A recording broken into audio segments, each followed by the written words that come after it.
북한의 최대 명절인 김일성 생일 110주년이 이틀 앞으로 다가왔습니다. 이를 계기로 북한이 무력 도발에 나설지도 주목됩니다. 이런 가운데 윤석열 정부 초대 외교 통일수장의 윤곽이 드러났는데요. 새 정부의 대북 기조는 어떨지도 함께 전망해 보겠습니다. 오늘 이 시간 봉영식 연세대 통일연구원 전문연구위원 나오셨습니다. 어서 오시죠. 안녕하십니까. 일단 외교부 장관의 박진, 통일부 장관의 권영세 의원이 박탈됐습니다. 이를 토대로 차기 정부의 외교 안보 대북 기조를 조금 예측해 본다면요. 아무래도 윤석열 정부에서는 이제 검증된 실력 그리고 경험을 존중하겠다 이런 메시지를 외교안보 분야에 이제 책임질 분을 선임하면서 다시 한번 강조한 것으로 보입니다. 박진 의원이라든지 권영세 의원 같은 경우는 이제 박진 의원은 미국 통으로 잘 알려져 있고 또 권영세 의원께서는 이제 주중 대사를 겸임하셨기 때문에 지금 나오고 있는 화두는 과연 한국이 중국과 미국 간의 패권 경쟁에서 어떻게 자리를 잡고 핵심 국가 이익을 적절하게 실현할 것인가 아니겠습니까? 여기서 경험이 많고 검증이 된 인물로 외교 그리고 통일에서의 수장을 임명하였다. 이런 데 의미가 있다고 보겠습니다. 그런데 사실 통일부 축소에 대한 예상도 많았던 상황에서 권영세 의원의 박탈이 오히려 통일부 확대 가능성이 커지는 것 아니냐는 얘기도 나오거든요. 네, 그렇습니다. 이제 그 큰 그릇을 준비한 것으로 보입니다. 그 그릇을 크게 준비했다가 많이 담을 때 모자라지는 않지만 그렇다고 그릇 크기가 작아가지고 남북 관계에서 어떤 전환점이 왔을 때 준비가 안 된다면 그것도 낭패 아니겠습니까?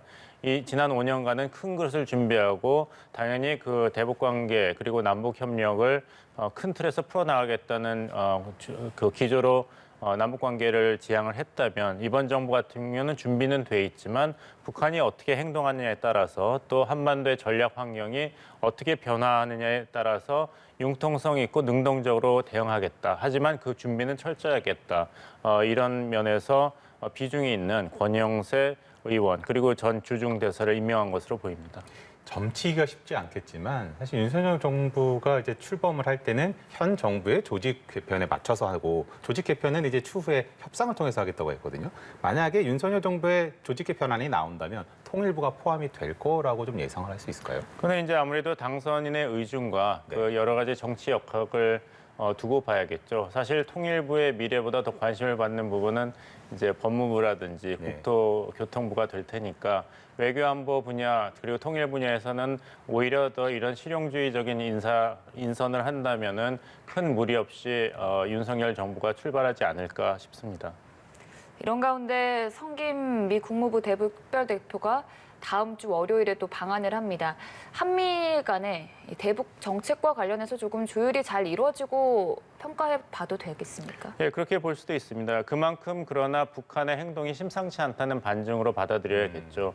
잘 기억하시겠습니다만 그 3월 9일 이제 대선이 끝나고 그 결과가 나왔을 때 몇 시간 후에 백악관에서 직접 윤석열 당선인과 통화를 원했죠. 그만큼 그렇죠. 한미 공조가 절실한 그런 전략적 환경이 조성되었다. 그것은 북한 측에서 심상치 않은 움직임을 보이고 있다는 결정적인 증거를 미국과 한국이 포착했기 때문이 아니겠습니까? 그리고 문재인 대통령께서도 당선인 브리핑을 할 때 국정원과 외교 안보, 통일 분야를 먼저 하라고 지시를 한 것은 그만큼 현 정부 하에서도 북한의 행동이 굉장히 엄중한 상태로 진행되고 있다는 결정적인 증거가 있었기 때문에 비단 그 윤석열 당선인이 한미동맹의 복원과 업그레이드 그리고 대북의 정책은 강경하게 나가겠다는 이야기를 하지 않았더라도 북한 측에서 이제까지의 동향이 굉장히 심상치 않았기 때문에 그렇게 엄중한 상황에 대한 공동의 한미 간의 인식이 있었고 그래서 이번에 그 당선인들도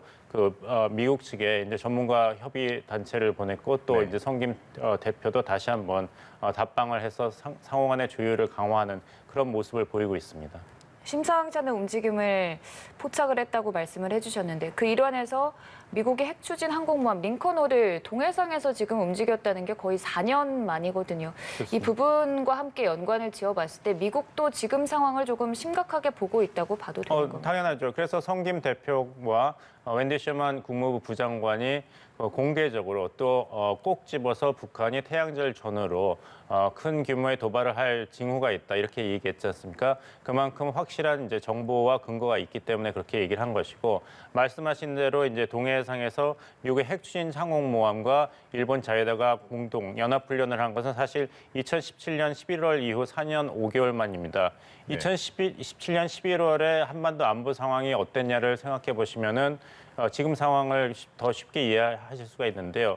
그때 이제 북한이 11월 29일 마지막으로 화성 15 시험 발사를 하고 또 두 차례 핵실험을 2017년에 하면서 미국의 트럼프 정부와는 정말 말의 전쟁을 주고받았고 네. 한반도에서 전쟁의 그런 위험이 상당히 고조화됐던 상태죠. 그러니까 북한 입장에서도 이번 태양절에 다시 한번 대규모 도발 행위를 함으로써 2022년을 연말까지 2017년과 비슷한 상황을 이끌어난 다음에 그 다음에 미국과 한국이 어떻게 나오느냐를 보고 2018년과 초반과 같이 다시 한번 이제 평화와 대화의 메시지를 낼 수도 있고 아니면은 미국과 한국이 움직이지 않는다면 계속해서 2023년도에도 계속 2022년과 같이 강경한 태도로 한국과 미국을 상대할 가능성도 있습니다. 그러면 이 김일성 생일 110주년 때 열병식도 개최가 되지 않습니까? 이때 또 신형 무기들이 공개될 가능성도 있는 상황입니다. 네, 물론 있죠. 특히 이번은 김일성 탄신 이제 110주년, 소위 꺾어지는 해이기 때문에 네. 김정은 정권으로서는 이제 그 북한 주민들에게 북한이 드디어 이제 강성대국의 꿈을 완성하였다는 메시지와 확신을 주는 것이 중요합니다. 그런데 이제 김정은이 새로운 북한의 지도자로 등극했던 2012년 김일성 탄신 100주년 때는 사실 강성대국 건설이라고 이야기할 것이 핵미사일 성공밖에 없었거든요. 사상 강국이 되는데도 실패했고 경제는 더 말할 것도 없죠. 지금 상태도 그렇게까지 내세울 우리가 강성대국에 진입하였다 내세울 그런 확실한 증거가 없습니다. 그렇다면 더더욱 핵 무장 그리고 미사일 능력을 인민들과 세계에 과시하는 수밖에 없겠죠. 그렇다면은 우리가 지금 도발 가능성에 대해서 그 가능성이 크다라는 얘기가 많은데 이 김일성 생일 110주년 때 어느 정도의 수위가 나타날 거라고 전망을 좀 해볼 수 있을까요? 그거는 이제 김정은 정권이 이미 선언을 했습니다.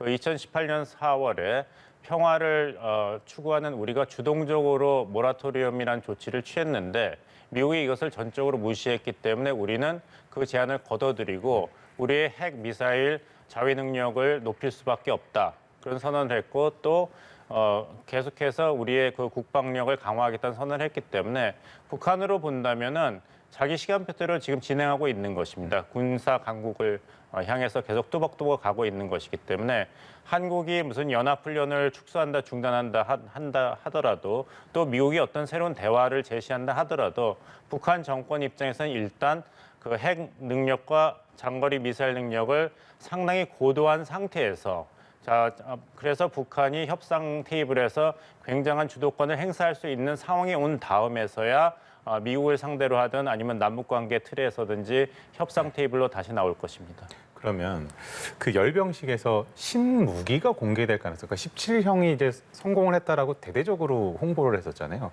그것을 넘어서는 새로운 무기가 혹시 나올 수 있을까요?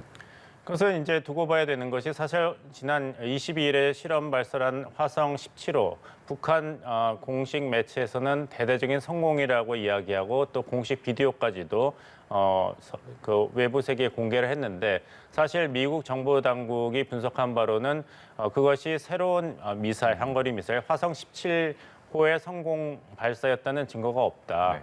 화성 15호를 개량한 것이든지 아니면 17호를 시험 발사하기 위한 그 시험 단계인데 그 비디오에서 일종의 조작을 통해 가지고 인민의 사기를 높이고 북한이 마치 화성 15호도 가지고 있고 화성 17호도 가지고 있기 때문에 바이든 행정부는 북한으로부터 미사일에 관해서 양보를 얻어내려면 더 높은 가격을 지불해야 된다는 그런 전략의 일환이 아닌가 이런 분석이 있습니다. 네, 참 15일에 있을 김일성 110주년 행사를 앞두고 긴장을 놓칠 수 없는 상황인데요.